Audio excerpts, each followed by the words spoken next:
Baik Pak Bu, sebelum kita sama-sama dengarkan bagian firman Tuhan yang akan saya sampaikan untuk ibadah yang kedua ini, izinkan saya tuh melihat adakah Bapak Ibu yang kali pertama hadir di tempat ini, sehingga saya bisa berdoa untuk Bapak Ibu. Boleh lambaikan tangan. Yang kali pertama ya. Oke, saya sulit untuk melihat kalau Anda ada di belakang sebab lampu sorot agak menyala ke saya. Nah, pastikan Bapak Ibu tidak langsung balik selepas ibadah ini. Staf saya akan bagikan visi dan misi gereja di tempat ini. Karena itu jikalau Bapak Ibu punya pergumulan, kami juga akan ambil bagian untuk bersiapa untuk Bapak Ibu. Itulah sebabnya jangan lupa Bapak Ibu bisa mencatat setiap pergumulanmu, ya. Baik, kita akan sama-sama dengarkan firman Tuhan. Pak Bu, seberapa kemarin hadir di acara pesyukuran? Yang tidak hadir tentunya ya. Saya kira kalau saya tanya yang tidak hadir, nanti saya disangkain kok ditanya katanya. Saya mau tanya yang hadir saja. Yang hadir ucapan syukur boleh lambaikan tangan. Yang hadir tangannya diangkat gitu ya. Ya lupanya juga cukup banyak yang tidak hadir. Tidak masalah. Saya punya kerinduan hari ini untuk impartasi buat Anda semua yang hadir hari ini. Karena saya kebagian khotbah 2 kali, pagi dan sore. Saya akan berdoa secara khusus karena Tuhan. Pagi tadi saya bangun pagi kira-kira sebelum jam 4. Selesai saya keluar, saya menegadah ke atas, saya keluar saya diri teras. Saya tanya Tuhan, saya mempersiapkan beberapa topik khotbah. Ya, saya hampir terus bergumul, ya apa yang saya mesti sampaikan gitu. Terus Tuhan ketika saya menegadah ke atas, saya merasakan ada hadirat Roh Kudus begitu kuat sekali. Ya, dia menjamah saya bisa melihat apa yang terjadi di surga. Dan Tuhan izinkan saya sampaikan firman Tuhan yang saya akan sampaikan hari ini. Dan ini sangat penting buat kita supaya kekristenan kita berarti dan bernilai. Saya punya pemahaman begini Pak Bu, dulu waktu kami pertama kali men's camp, itu kali pertama masuk Indonesia oleh Pastor Lois di highlight waktu itu, kalau tidak salah saya lupa itu di Ancol. Dan dia berkata bahwa kalau Anda mau jadi seorang pria itu karena faktor kelahiran. Ya, pria wanita itu faktor kelahiran. Anda dilahirkan, tapi kalau mau jadi pria yang sejati atau wanita yang bijak itu pilihan loh. Saat waktu dia menyampaikan gitu, Tuhan bicara sama saya begini.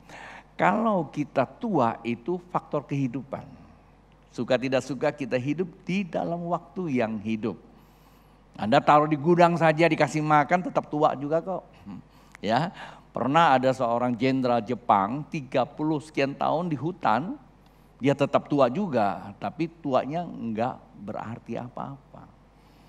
Jadi tua itu faktor kehidupan. Untuk berarti sebagai manusia dan bernilai itu pilihan kita. Mau jadi yang model apa. Demikian juga kekristenan. Anda dan saya jadi orang Kristen itu karena kasih karunia. Allah lahir sebagai manusia dan mati di atas salib, tersedia keselamatan buat orang percaya, maka disebut Kristen. Tapi tidak demikian untuk menjadi Kristen yang bernilai, yang bisa membawa dampak. Itu juga termasuk pilihan kita. Mau dipakai atau tidak. Di depan Bapak Ibu ada seorang manusia yang sama dengan Anda pada mulanya. Kalau Anda suruh saya pilih mulanya, saya tidak pernah ingin untuk datang ke Pontianak. Memang Allah turut bekerja, tapi kita juga harus mengambil keputusan. Sekali kita mengambil keputusan memang ada pengorbanannya. Tapi ingat, saat waktu kita mengambil keputusan, itulah keindahan datang kepada kita. Dikala penderitaan itu datang, tergantung Anda mau lihat yang mana. Penderitaan atau keputusan awalnya. Kalau kita melihat penderitaan, rasanya tak satu orang pun sanggup berdiri. Ya Pak ya, itulah Daud mengajarkan kita. Tuhan, ajar aku mengerti dan melihat perbuatanmu yang ajaib. Ketika aku mengingat perbuatanmu yang ajaib sehingga saya bisa mengambil sebuah keputusan untuk saya melangkah. Dan itulah keindahan bersama Tuhan yang tidak bisa diulang. Dan Allah itu kekal adanya. Walaupun perjalanan waktu berlalu beraneka ragam masalah membuat kita luka dan sebagainya. Itu dinamika. Tetapi ketika kita ingat perbuatan Allah, maka ada kekuatan yang sudah diberikan kepada kita sejak kita berkata percaya. Demikian Bapak Ibu kita semua. Saat waktu kita percaya Yesus, saat itu Tuhan sudah nyatakan di dalam diri kita. Jadi tidak ada salahnya Alkitab katakan saat waktu kita percaya. Dimeteraikan apa? Kalau Anda baca kitab Efesus pasal yang pertama 13-14. Dimeteraikan saat kita percaya firman Tuhan dimeteraikan oleh Roh Kudus. Dan dia bukan hanya sekedar memeteraikannya. Kalau Bapak Ibu punya surat lahir dan meterai. Logo Pancasila. Pemerintah memang menjamin. Tapi terkadang oknum melalaikan. Bukan pemerintah lupa. Hukum negara kita, iya dan pasti juga Pancasila. Tetapi oknum kadang-kala melupakan. Tetapi kalau Alkitab katakan bahwa ketika kita percaya itu dimeteraikannya. Tak ada satu kekuatan yang bisa memisahkannya. Karena Roh Kudus yang memeteraikannya dan Roh Kudus juga yang menjaminnya. Anda boleh baca itu di rumah. Ya, Efesus pasal yang pertama ayat yang ke-14 itu. Dia menjamin Anda dan saya memperoleh seluruh janji Allah baik di bumi, di surga maupun di dunia yang akan datang. Itulah sebabnya saya kalau mau khotbah itu kan kalau buat topik khotbah banyak lah. Ada terbang jamnya segitu tinggi ya. Tapi saya bilang Tuhan saya tidak mau berkhotbah kalau cuma hanya ingin berkhotbah saja. Saya mau Tuhan ajar aku melakukan kehendak-Mu. Dan itu yang menjadi prinsip saya sebagai hamba Tuhan. Karena itu awal tahun Tuhan memberitahu kepada saya kehendak-Nya. Kehendak Tuhan itu kalau Bapak Ibu ingat kembali apa yang saya kisahkan saat kita mau memasuki awal tahun itu, tahun 2022. Bukan mimpi loh, biasa orang mimpi, saya bukan mimpi. Saya melihat secara real, ya. Tuhan perlihatkan pada saya bahwa kekristenan itu bagaikan ikan yang mati. Tuhan minta kita membangkitkan. Toh 6 bulan sebelum kita mengakhiri tahun, Tuhan sudah berikan visi tahun 22. Kuasa ilahi yang membangkitkan. Saya pikir itu mungkin hanya visi-visi aja. Begitu kita memasuki bulan Juli ini, Tuhan sudah kasih tahu saya visi akan datang. Hanya saya belum mau nyampaikan aja gitu. Nanti pelan-pelan baru saya ngomong, nih loh visi tahun depan kita. Tuhan mau bawa kita kemana. Nah demikian juga pada tahun lalu. Nah, bulan Juli kita masuk, Tuhan sudah bicara. Apakah memang bulan Juli itu adalah hari kelahiran gereja ini di Pontianak? Saya juga tidak tahu, tetapi memang seperti itu. Pertengahan tahun Tuhan berbicara. Perjalanan waktu seringkali kita melupakannya Pak Bu. Seringkali kita melupakannya, tetapi pada saat menjelang awal tahun Tuhan ingatkan kembali. Rupanya bahwa kuasa ilahi membangkitkannya bukan sebagian, sebenarnya bukan sebagian.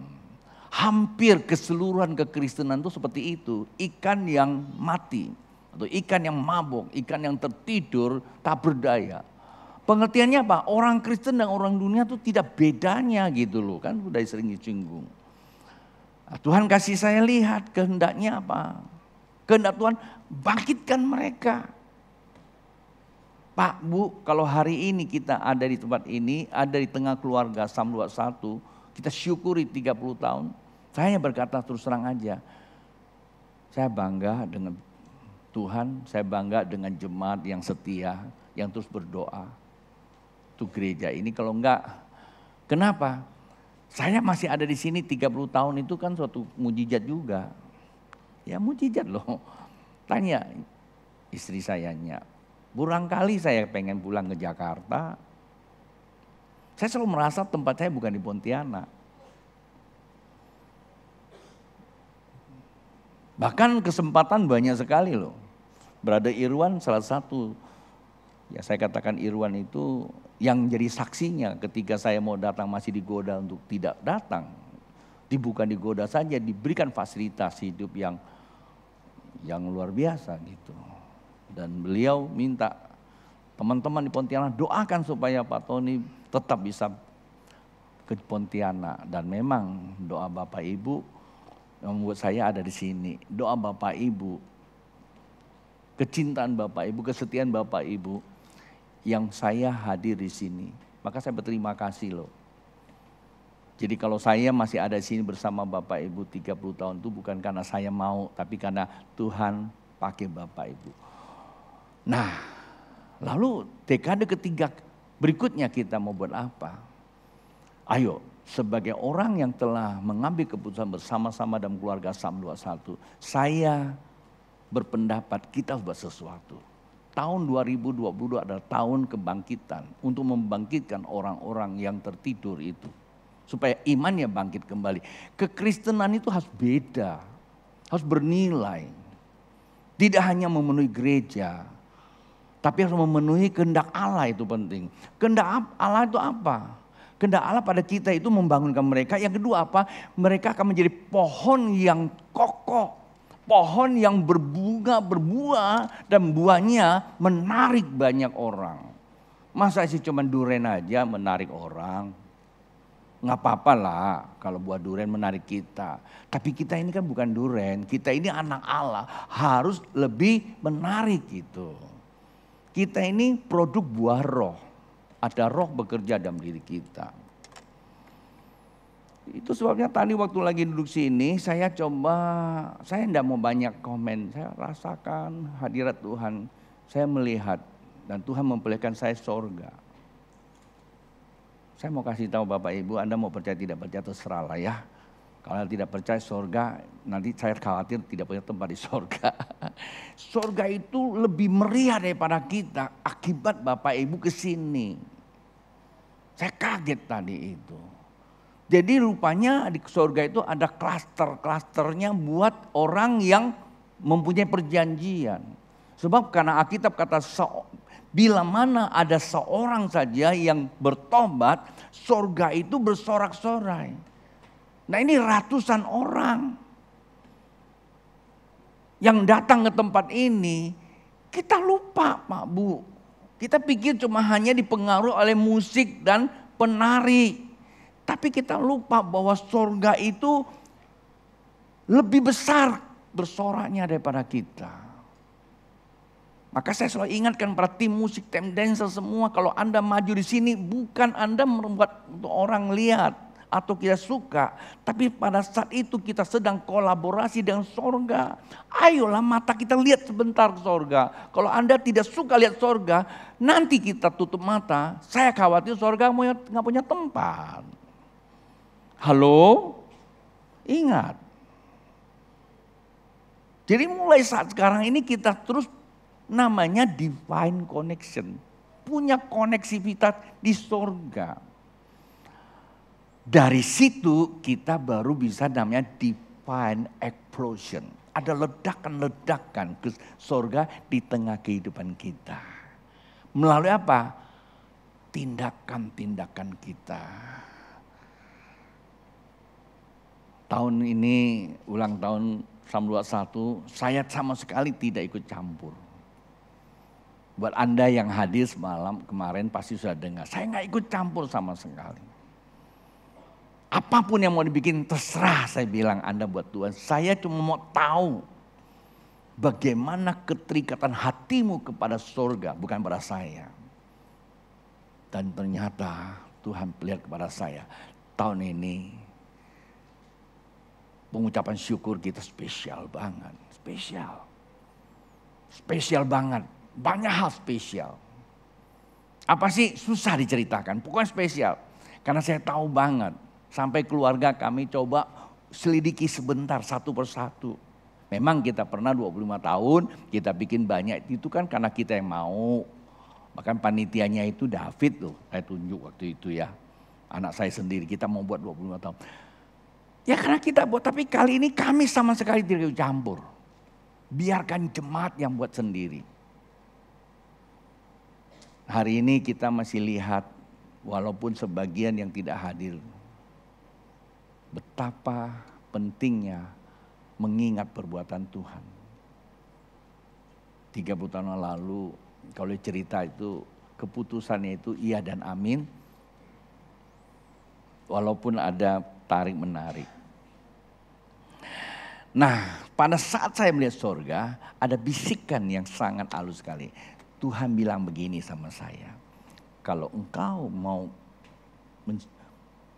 memuliakan aku, sebegitu banyak orang, ribuan jemaat yang sudah Tuhan tebus, bilang sama mereka, aku lebih bahagia kalau dia mengerjakan keselamatannya dalam hidup ini.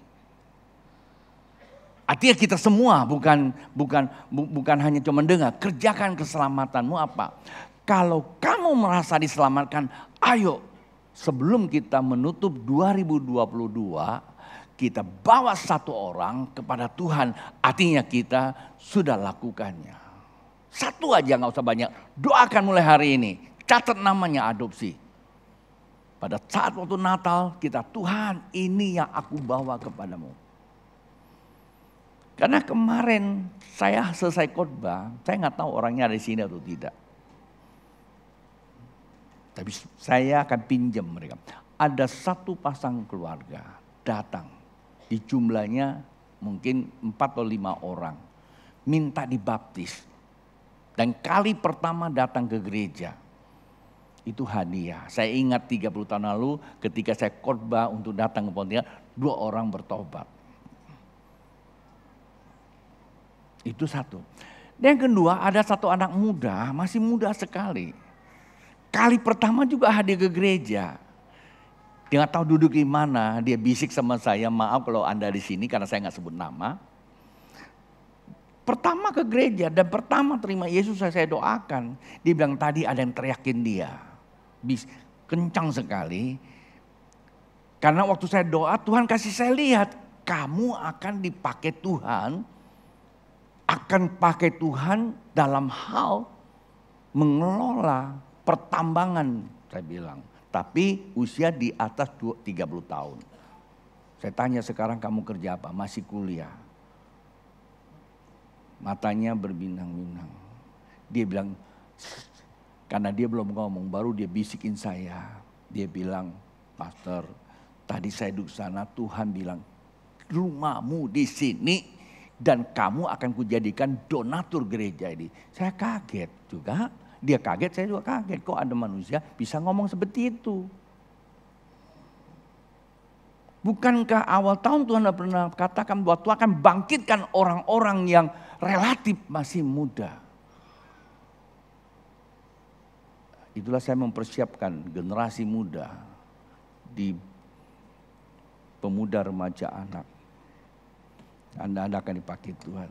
Lalu ada yang nanya saya, Pak bagaimana dengan tua-tua itu? Yang tua-tua itu sudah dipakai Tuhan. Bukan berarti dilupakan. Kalau anak yang terhilang mau dipakai, yang sulung pasti dipakai. Asal yang sulung itu jangan jadi pembinasa. Ngerti ya pembinasa? Melukai adiknya itu. Kadang-kadang kita kan begitu kan. Karena sulung kita tuh gak pernah hilang Pak Bu. Gak pernah hilang sulung kita. Ya kan? Alkitab katakan kamu udah bersama saya, semua ini milikmu. Ini yang terhilang ini balik, biarlah mereka lakukan dengan cara dia, maka kita terima dia apa adanya. Jangan kita ini malah yang nyakiti dia, lukai dia. Kenapa? Karena hati kita luka, seringkali kita melukai orang. Udah berhenti kita lukai orang lagi. Ada kadang-kadang kita ini udah lama di gereja, kita kadang-kadang jadi apa? Melo gitu. Ya kami orang-orang tua udah gak mau dipakai lagi, pakai anak-anak muda. Lalu keluar di jalan teriak-teriak di Facebook, di media sosial. Sebenarnya kita tuh rugi loh, rugi banget. Kita bukan ngerjain orang-orang muda yang masuk. Kita nggak lukai gereja sebenarnya. Kita sedang melukakan hati Tuhan yang menebus kita juga kan. Hanya kita nggak pernah lihat gitu loh Pak Bu. Bisa dimengerti? Ya, jadi pesan apa? Dari ini belum khotbah loh. Ini tadi saya sampaikan apa yang saya dapatkan itu. Jadi satu orang, ayo adopsi satu jiwa mulai sekarang. Kalau Anda betul-betul mengatakan Anda cinta Tuhan dan masuk di dalam dimensi melakukan kehendak Allah. Pak, pastor saya nggak gereja sini, nggak apa-apa. Bukan kebetulan Anda dengar firman disampaikan. Pulang ke gereja kamu, lakukan itu juga, nggak apa-apa. Kalau perlu sampaikan pada gembala kalian. Bilang sama dia, Tuhan mau kita bawa satu jiwa loh. Kalau gembala bilang, jangan, ya itu gembala kamu tinggalin aja. Masa bawa jiwa nggak boleh sih. Bener nggak? Oh iya dong, kalau suruh bawa jiwa nggak boleh. Ya, kalau suruh kamu pindah gereja, kalau saya suruh pindah gereja mungkin itu nggak boleh ya. Tapi kalau suruh kamu bawa jiwa harus bawa pulang ke sana gitu, jangan bawa pulang ke sini ya. Ya, saya memang harus bicara apa adanya, apa yang Tuhan ngomong. Nah, saya mau sampaikan firman Tuhan hari ini. Kita buka 2 Korintus pasal yang ketiga, bacakan ayat 14. Tetapi pikiran mereka telah menjadi tumpul. 2 Korintus pasal 3 ayat 14, Bapak Ibu perhatiin. Tetapi pikiran mereka telah menjadi tumpul sebab sampai pada hari ini selubung itu masih tetap menyelubungi mereka. Jika mereka membaca perjanjian lama itu tanpa disingkapkan, karena hanya Kristus saja yang dapat menyingkapkannya. Bahkan sampai pada hari ini setiap kali mereka membaca kitab Musa, ada selubung yang menutupi hati mereka. Tetapi apabila hati seorang berbalik kepada Tuhan, maka selubung itu diambil daripadanya. Sebab Tuhan adalah roh. Dan di mana ada roh Allah, di situ ada kemerdekaan. Dan kita semua mencerminkan kemuliaan Tuhan dengan muka yang tidak berselubung. Dan karena kemuliaan itu datangnya dari Tuhan yang adalah roh, maka kita diubah menjadi serupa dengan gambarnya dalam kemuliaan yang semakin besar. Sebenarnya perikop ini yang kita bacakan beberapa ayat juga memberikan impresi buat kami menulis lagu Jadikan Kami Cermin Kemuliaan-Mu, sehingga kami datang ke Pontianak. Rasul Paulus menulis kitab ini kepada jemaat di Korintus dan dia mengajarkan mereka membaca kitab Taurat. Mereka membaca firman Tuhan yang tertulis. Mereka membaca perjanjian Tuhan, kata Rasul Paulus. Dan dia berkata dengan penuh keyakinan Injil itu adalah kekuatan Allah yang menyelamatkan orang yang percaya. Ada kata orang yang percaya. Yang gak percaya ya enggak sih. Kenapa? Di dalam Injil nyata kebenaran. Yang bertolak dari iman, memimpin kepada iman. Kan begitu kata firman Tuhan. Itu Rasul Paulus. Tetapi mereka membaca, mereka gak mengerti. Kenapa? Rupanya ada faktor penyebab manusianya, bukan firmannya. Bukankah hal itu seringkali kita jumpai di tengah kehidupan kita bergereja? Ada banyak pengajaran yang diajarkan tapi kita nggak mengerti. Yang paling gampang khotbahnya susah dimengerti. Iya kan? Ayo. Kita mengaku, termasuk saya dulu. Tapi ada faktor penyebabnya. Bisa dimengerti. Nah, hari ini saya mau ajak Bapak Ibu untuk memahami suatu proses yang disebut kebenaran. Maka saya memberikan topik kemahahadiran Roh Kudus. Kita perlu pertolongan Roh Kudus. Pagi-pagi saya bilang Tuhan Roh Kudus. Dan dia bilang khotbahkan ini. Padahal ini udah sering kali saya khotbahkan. Rupanya sering gak cukup. Mengerti dan melakukan itu yang dikatakan cukup. Tuhan akan mencukupkan Bapak Ibu ketika kita merasa cukup. Itulah kebahagiaan. Kalau kita merasa tidak cukup terus, dan saat itulah kesusahan hidup kita datang.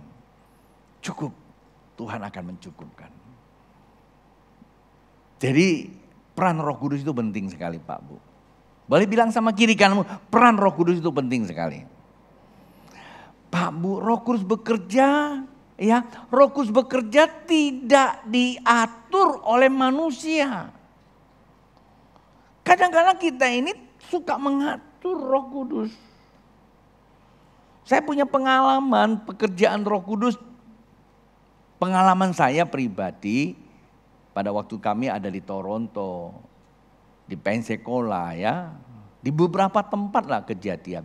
Tapi Alkitab juga mencatat, sejarah juga mencatat.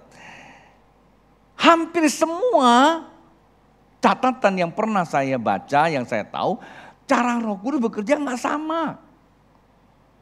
Selalu berbeda. Konteks kepada situasi kondisi itu. Tapi kita ini pengen Roh Kudus bekerja sesuai dengan kemarin. Anda coba lihat gereja mengalami masalah. Gereja ortodok dikatakan ortodok, gereja mula-mula. Dianiayai sama Yahudi dan Romawi. Kemudian gereja ditarik oleh disebut Katolik. Lalu pengikut-pengikut yang lain dianiayai. Muncul lagi Protestan. Katolik menganiayai. Setelah Protestan muncul Anabaptis. Protestan menganiayai. Muncul lagi gereja gerakan mujizat, Metodis dan sebagainya. Anabaptis atau Baptis Injili menganiayai. Muncul lagi yang namanya gerakan Pentakosta. Pentakosta awal tahun 19 awal itu. Lalu Injili menganiayai. Namanya Pentakosta, ada gerakan Pentakosta. Akhirnya ada gerakan karismatik yang aniayai Pentakosta. Sekarang gerakan zaman akhir, nggak tahu namanya apa. Terkadang kita justru yang malah menganiayai. Namanya udah karismatik. Ada sedikit gerakan-gerakan kita anggap sesat. Mudah kita menyesatkan orang. Apa itu gereja pakai bendera-bendera sekarang? Pastor kita sudah tidak lagi logika dalam pengajarannya. Lebih nyasar kepada spiritisme. Kasihan juga. Ya mau pakai apa terserah jemaat Tuhan. Kalau Anda mau tiap hari bawa bendera ke sini, saya bilang surga nggak pernah nutup pintu buat Anda. Ya, Anda tahu surga itu sorak-sorai. Semua bagian kita boleh buat, yang penting jangan timbulkan kekacauan. Dan kita perlu Roh Kudus yang menuntun kita kan? Halo? Oke. Jadi saya mau simpulkan secara simpel saja. Dalam pembacaan ini Roh Kudus bekerja akan membawa minimal akan membawa 3 bagian yang penting. Minimal untuk mengerjakan 3 prinsip yang penting. Prinsip pertama itu dikatakan apa? Alkitab kata, bila hati berbalik kepada Tuhan, maka selubung itu dibuka. Berarti yang pertama, sesungguhnya bukan Tuhan punya masalah. Sesungguhnya bukan kehidupan ini punya masalah. Yang jadi masalah adalah hati kita. Bilang sama kiri, hatimu loh yang ada masalah. Jikalau hati kita masalah, maka seluruh kebenaran itu tidak bisa kita ngerti. Cuma kita tahu saja. Saya seringkali memberikan umpama, kalau kita tahu tidak bedanya kita sehelai kertas yang mencatat firman Allah. Kalau monyet bisa baca nih, dia bertobat tuh monyet. Tapi kertasnya tetaplah kertas. Paling banter buku gado-gado kan. Tepuk kiri kan, kamu bukan kertas loh. Kamu itu ada kehidupannya. Kalau kita cuma tahu, kita akan cerita pengetahuan kita, banyak orang tahu. Ya puji Tuhan yang tahu itu kalau bertobat. Tapi kita cuma hanya sekedar tahu. Lama-lama jadi sok tahu. Coba kita lihat Alkitab bilang apa. Pengetahuan cuma ditaruh di akal budi, tapi gak cukup. Harus mengerti. Baru tertulis dalam hati. Kata mengerti itu dilakukan Pak Bu. Dilakukan. Apa saja yang kamu ngerti lakukanlah. Gak usah terlalu banyak terjemah yang sulit-sulit lah. Lakukan aja. Tapi pertanyaan kenapa kita sulit melakukannya? Karena ada budaya yang mengklaster. Mengkristalkan kita. Hati kita. Budaya itu adalah apa? Mungkin karena pernah dilukai. Kalau bicara penaburan, mungkin pernah tabur tapi nggak diberkati. Ya, kalau dia ayo kita tabur, ayo kita buat sesuatu. Nggak mau nanti gua nggak diberkati lagi. Ya mungkin dulu kamu salah, sehingga kamu disuruh nabur, kamu nggak berani karena ada luka. Itu yang menjadi kristal. Suruh melayani. Nggak berani, dulu gue udah banyak layani, tahu-tahu gue dicuekin juga. Itu yang mengkristal kita. Sehingga ini yang membenteng hati kita.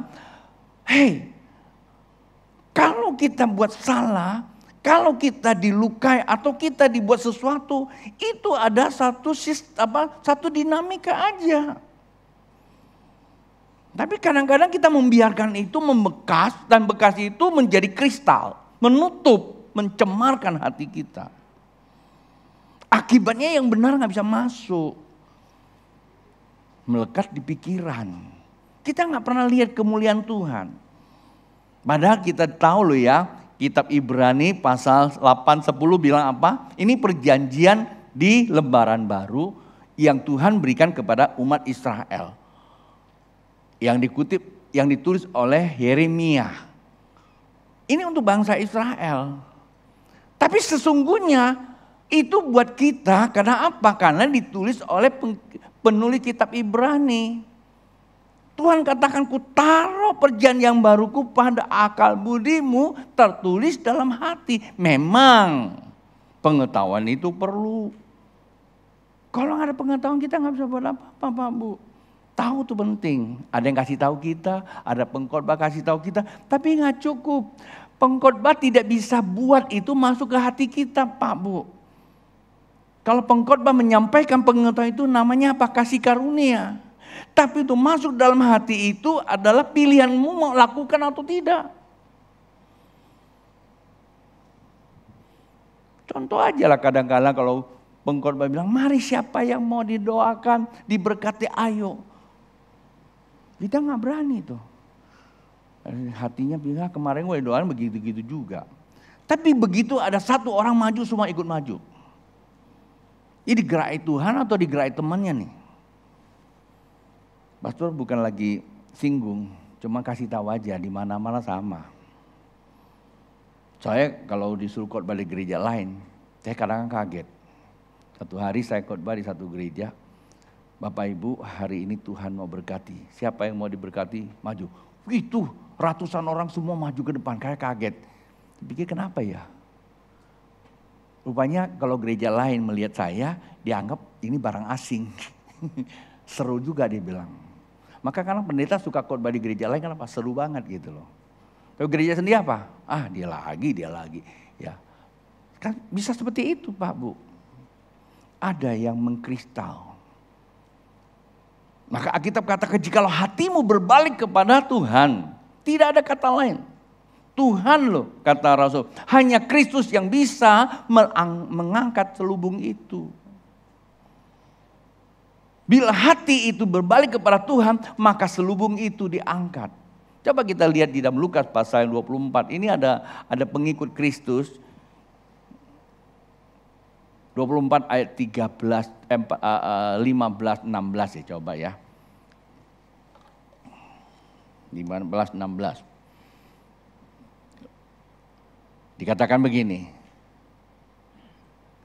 Lukas pasal 24 ayat 15. Ketika mereka sedang bercakap-cakap dan bertukar pikiran, datang Yesus sendiri mendekati mereka. Ini sendiri loh ya.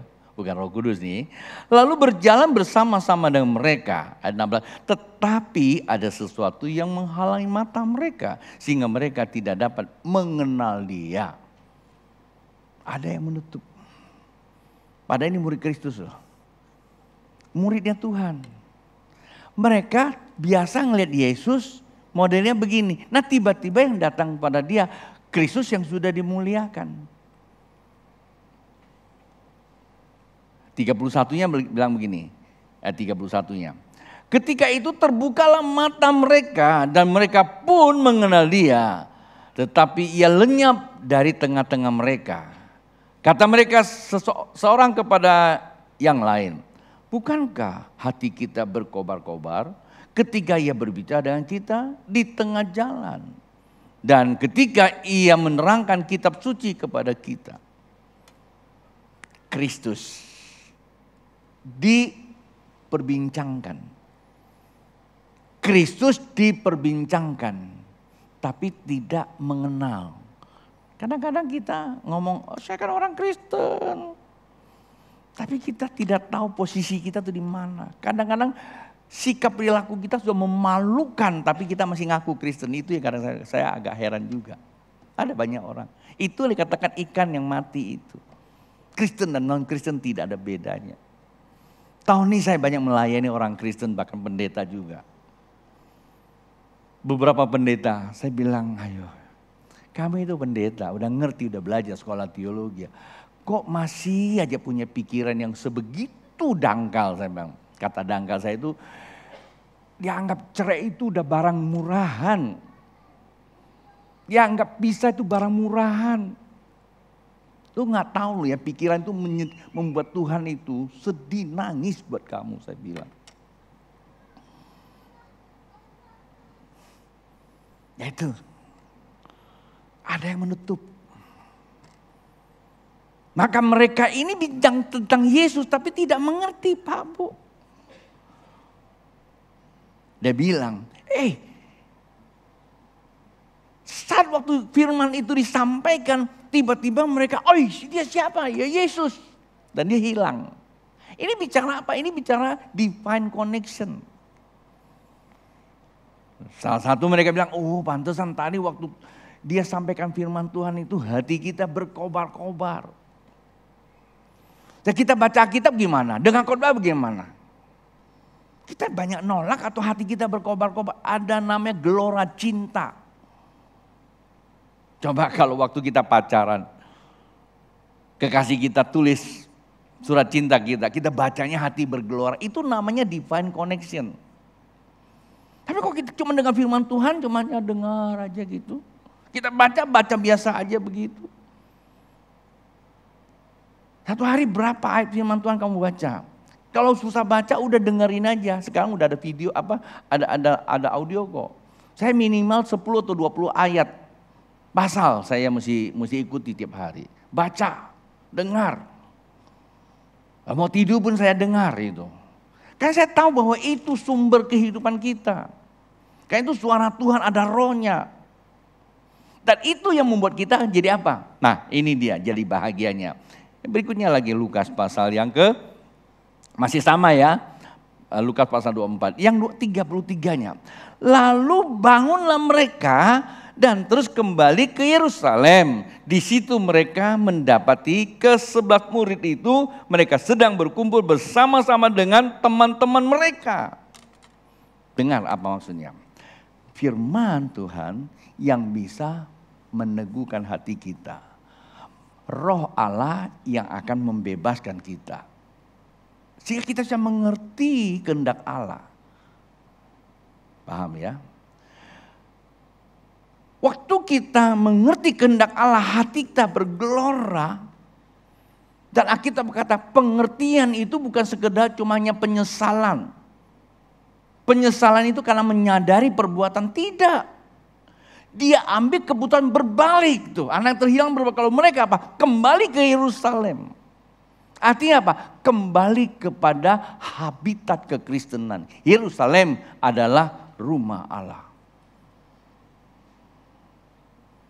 Di pengertian saya, keluarga Allah. Kekristenan itu keluarga Allah. Kadang-kadang kita cuma hanya kumis hilang satu lembar aja. Keluarga Allah hancur berantakan. Kita cari keluarga sana, keluarga sini. Ya, sebagai orang Kristen itu kayaknya murah banget tuh Yesus mati untuk kita. Halo, bisa dimengerti nggak Bapak Ibu? Hari ini saya mesti bicara karena Tuhan susah ngomong hari ini di sini. Memang saya udah pernah khotbah ini, agak beda kan? Karena Tuhan punya maksud tersendiri buat kita. Itu yang pertama. Roh Kudus hadir, yang pertama hadirnya Roh Kudus membuka mata hati kita melihat Dia. Saya sebagai pendeta juga pernah salah jalan. Saya pikir 4 tahun saya ke Pontianak itu kan target saya. Lalu saya pulang. Saya pikir udah selesai ya. 4 tahun gereja udah ada, jemaat udah ada. Saya serahkanlah pada pengurusnya, saya pulang Jakarta. Di Jakarta saya tidak bisa buat apa-apa. Nyanyian itu datang kepada saya. Yesus Tuhan, jadikan mata hatiku terang, agar ku mengerti apa yang terkandung.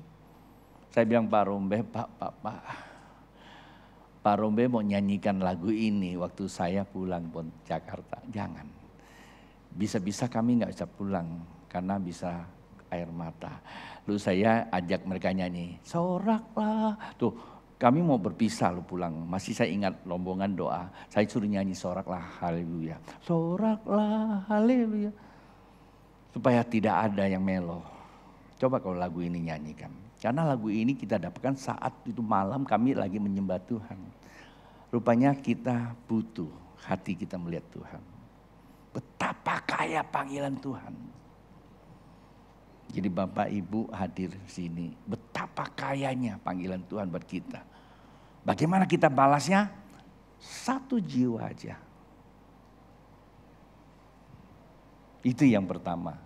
Roh Kudus membuka mata hati kita. Yang kedua apa? Dikatakan di mana ada roh Allah, itu 17. Di mana ada roh Allah, di situ apa? Ada kemerdekaan. Kita perlu dimerdekakan. Pak Bu mengerti nggak kata merdeka itu apa? Ini nggak lama lagi nih kita mau merayakan nih pengucapan syukur. Dirgahayu 77 tahun Indonesia merdeka. Maksudnya apa? Maknanya apa? Maknanya apa? Maksudnya pengertiannya apa? Kata merdeka itu apa sih? Halo?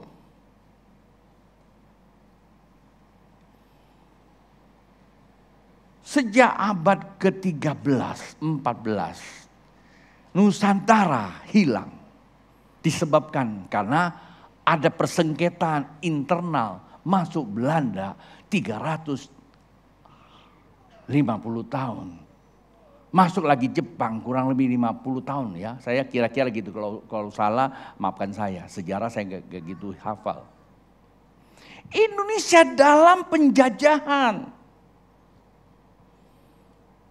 Jadi pecundang, bukan lagi kita jadi pemenang. Muncullah anak bangsa yang cinta negara. Mereka berjuang. Saya gak tahulah cara gimana. 17 Agustus presiden pertama kita memproklamirkan Indonesia merdeka. Artinya apa? Indonesia sebuah negara yang berdaulat berdiri di tengah bangsa-bangsa. Nah, kata merdeka di sini, hey, kita ini anak kerajaan. Bukan anak pecundang, imamat rajani. Kita nyembah Allah bahasa roh kencang. Kita berbicara bahwa kita adalah orang-orang rohani. Tapi pertanyaannya, kita sudah merdeka belum? Kadang-kadang kita masih disandra oleh hal-hal yang cemeng-cemeng, Pak Bu. Maksudnya yang kecil-kecil gitu loh. Hanya urusan-urusan kecil aja kita rela korbankan Allah yang begitu besar perhatiannya. Pak Bu, dengar baik-baik. Gereja bukan kehendak manusia ada. Jadi dengar baik-baik Anda semua. Kita bergereja bukan kehendak kita. Allah punya kasih yang begitu besar. Dia relakan mati di atas kayu. Terciptalah gereja Tuhan. Kalau kita tidak menghargai gereja, kepada siapa kita menghargai? Namanya kita cinta Tuhan, terhadap hati Tuhan kita abaikan. Maka tidak heran kekristenan kita tetap jadi pecundang. Saya tidak mengatakan Bapak harus bergereja di tempat ini, Pak Bu. Tapi dengarkan baik-baik Anda yang di sini maupun di rumah atau yang sedang dengar dimanapun Anda berada. Kalau engkau mengabaikan gereja adalah kehendak Allah, maka engkau bermasalah di dalam kehidupan ini. Kalau Anda tidak setuju, tidak apa-apa, tapi firman Tuhan mengatakan seperti itu. Karena Allah begitu besar kasihnya akan kehidupan di dunia. Bagaimana dia memerdekakan umatnya menjadi sebuah negara yang di kerajaan Allah. Yang dimanifestasikan oleh gereja dengan struktur konsep keluarga Yerusalem sebagai gambarannya. Paham? Coba kita baca di dalam Matius pasal 12 ayat 28. Matius, saya masih punya 1 poin. Kata tadi Bang 3 poin. Waktu saya memang sedang mepet. Tetapi jika aku mengusir setan dengan apa? Roh Allah. Hadirat Roh Kudus. Roh Kudus maha hadir. Di mana Roh Kudus hadir, maka dikatakan apa? Sesungguhnya kerajaan Allah sedang datang kepadamu. Jadi Roh Kudus maha hadir. Kalau kita nyanyikan Roh Kudus, Kau hadir di sini. Jangan nyanyi kalau kita tidak hidup dalam kerajaan Allah. Nyanyian kita cuma sebatas apa? Nyanyian duniawi. Walaupun ada kata Roh Kudus. Kita akan bisa nyanyi karena kita berada di dalam warga negara kerajaan Allah. Kalau kita hidup dalam kebenaran. Roma 14 ayat yang 17. Kerajaan Allah bukan makanan. Kerajaan Allah bukan terdiri dari kekayaan, Pak Bu. Itu semua boleh. Tapi kadang-kadang kita nggak bisa menyembah, kita juga bergereja. Cuma lantaran ada ucapan yang salah. Kita taruh di hati terus saja. Kan saya bilang, pendeta saya 30 tahun di Pontianak, nggak tahu berapa ribu kali saya khotbah. Nggak mungkin kalau nggak ada ngomong yang salah melukai Bapak Ibu. Nggak mungkin, nggak ada. Karena ada kerendahan hati. Saya pernah bilang begini, kalau Bapak Ibu ada yang merasa saya buat salah, saya minta maaf. Kalau juga maaf saya tidak bisa, kalau Bapak Ibu inginkan nyawa saya mati, saya rela kalau Bapak itu bahagia. Pernah saya ngomong gitu loh. Sampai saya nangis. Segitu parahnya kah? Nggak ada niat yang jahat toh, betul nggak? Kadang-kadang orang yang bisa bersalah sama kita, nggak pernah dia kepikir niat jahat. Tapi karena itulah kehidupan. Tapi kita punya Tuhan yang bisa mengampuni karena kita ada kasih Tuhan yang tidak berubah. Dulu, sekarang, akan datang. Roh Kudus memerdekakan kita menjadi sebuah kerajaan. Buktinya adalah hidup kebenaran, ada damai, sukacita, punya kuasa, baru ada kelimpahan. Yang terakhir, dikata apa? Yang terakhir itu di Korintus pasal yang ketiga tadi lagi. 2 Korintus pasal yang ketiga, yang ayat yang terakhir. Dan kita semua mencerminkan kemuliaan Tuhan dengan muka yang tidak berselubung. Dan karena kemuliaan itu datangnya dari mana? Dari Tuhan yang adalah Roh. Maka kita diubahnya menjadi serupa dengan gambarnya dalam kemuliaan yang semakin besar. Yang pertama, Tuhan Roh Kudus membersihkan hati kita. Yang kedua, dia bukan hanya membersihkan, memerdekakan kita menjadi sebuah kerajaan yang buktinya kebenaran. Yang ketiga, Roh Kudus yang akan memimpin kita semakin hari semakin mulia. Saya masih sering kali mengucapkan kata kopi luwak. Siapa yang suka minum kopi luwak? Kopi luwak itu tainya musang. Ditemukannya di hutan, ya, ditemukan di hutan. Tapi sekarang udah diternak di mana-mana. Tahu nggak? Pertama itu ditemukan di hutan. Kopi Anda beli 1 kilo paling mahal 100.000. Itu pun merek yang sudah cukup terkenal. Tapi ini kopi yang ada di hutan, nggak ada orang, dimakan sama musang. Harganya bisa di atas jutaan. Bahkan di Australia teman saya bilang 16 juta 1 kilo. Itu kopi luwak. Karena bernilai. Lantaran dimakan sama musang. Sering kali saya gunakan ilustrasi. Coba lihat kiri kanan. Kita lebih dari tai musang. Ya Pak ya. Gak perlu kita urusan sama manusia. Kasihlah sesama manusia. Kita bisa bernilai manakala Roh Kudus yang memimpin. Dia akan membawa kita kepada nilai. Gak usah takut kamu ada di mana. Gak usah takut kamu ada di kampung jauh nun sana. Saya kan beda sama mereka yang di kota. Saya kan beda sama mereka yang ada di depan. Salah Bu. Salah Pak. Tidak perlu kamu tahu di mana keadaanmu. Tapi yang penting di mana keberadaan hatimu. Tuhan bisa bekerja. Mazmur 143 ayat 10. Apa kata kitab? Mazmur 143 ayat 10 kata, ajalah aku melakukan kehendak-Mu. Tuhan mau kita melakukan kehendak ya. Kehendak Dia ya. Siapa yang mau melakukan kehendak Tuhan? Ayo, siapa? Siapa yang mau melakukan kehendak Tuhan? Gimana caranya? Bagaimana caranya? Bagaimana? Kita bilang apa? Roh Kudus, Roh Allah yang akan menuntun kita di jalan yang rata. Pak Bu, kehidupan kekristenan, kerajaan Allah, jalannya itu bergelombang. Ada nyanyian ya? Bagaikan apa? Gelombang diratakan. Kata ada lagunya. Roh Kudus yang nuntun kita. Itu yang ketiga.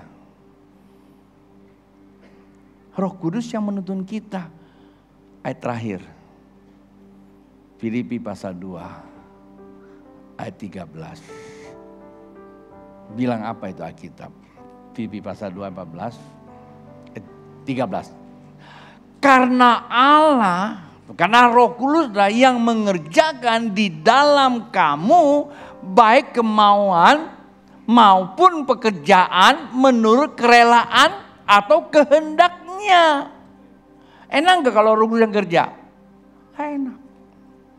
Tapi bukan ukuran enak gak enak, tapi ukuran benar atau tidak benar. Saat waktu saya disuruh balik ke Pontianak, Itu bagaikan geledek benar-benar. Anda bayangkan, saya sudah pulang ke Jakarta. Gereja di Jakarta sudah ada. Walaupun gak banyak-banyak banget jemaatnya. Kita sudah berfellowship. Rumah saya perbaiki. Fasilitas sudah ada. Begitu kita rekonsiliasi, gembala senior saya mau kamu pergi ke Pontianak lagi. Kehendak saya gak mau. Tapi kehendak Tuhan saya mesti balik Pontianak. Walaupun bukan kehendak saya, tapi kehendak Allah. Kita bisa bersekutu 30 tahun kita lalui. Maka 30 tahun yang lalu, saya masih ingat ketika saya didoakan, diutus. Kemuliaan Tuhan di belakang saya. Nyala terang. Bukan saya yang lihat, ada seorang bapak yang sudah sepuh. Dituntut oleh cucunya. Dia bilang, bukan pastor, Tony, karena dulu saya belum pastor. Tony, tadi waktu didoakan, di belakang Tony itu ada api yang menyala bulat. Terus dia kasih saya firman Tuhan, Yohanes pasal 3 ayat 34. Barang siapa yang diutus Allah, Allah mengaruniakan roh tidak terbatas karena dia akan menyampaikan firman Tuhan. 30 tahun saya udah menyampaikan firman Tuhan karena Tuhan yang mengaruniakan saya tanpa batas. Kenapa tahu enggak? Karena kemuliaan Allah yang merah di belakang. Anda mau tahu kemuliaan itu? Anda mau lihat? Coba suruh Happy berdiri. Happy berdiri. Happy berdiri. Dia ke sana. Tuh, kemuliaan itu tahun ini 30 tahun saya simbolkan di sini. Jikalau Bapak Ibu berkenan, mau pengen tahu apa yang saya rasakan, ya miliki kaos itu. Beli di bawah. Kemarin saya bilang begitu diserbu, habis katanya. Ada yang kecewa, kok sedia dikit? Saya bilang sama panitia, ayo dong cetak lagi. Gak tahu masih ada atau enggak. Harganya pasti hari ini lebih mahal. Kalau kemarin masih diskon katanya, hari ini udah 2 kali lipat. Tapi enggak lah, itu bahasa saya saja. Ini simbol 30 tahun saya sembunyikan. Saya gak tahu kenapa dekade ketiga ini saya minta tolong dicapkan. Ini simbolnya, ini adalah manusia yang hatinya digerai Tuhan. Inilah gereja Sam 21. Isinya manusia semua di dalam kemuliaan. Jadi kalau Bapak Ibu pakai ini adalah Bapak Ibu sendiri yang ada di hati Tuhan dengan simbolnya. Mari bangkit berdiri.